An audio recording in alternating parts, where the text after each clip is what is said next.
In front of me is POCO X8 Pro, and today I would like to show you how you can turn on and use voice typing.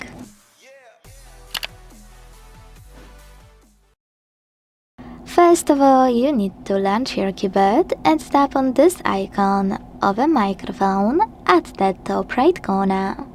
If you can't see it, don't worry, just select this gear one.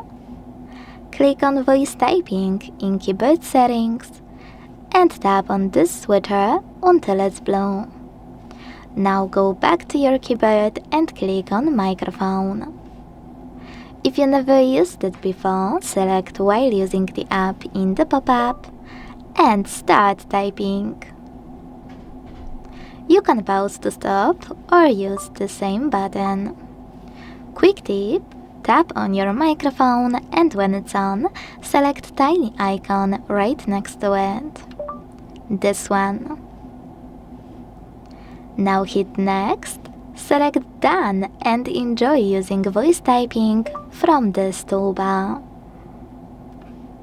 To delete text on the go, use this button with an X.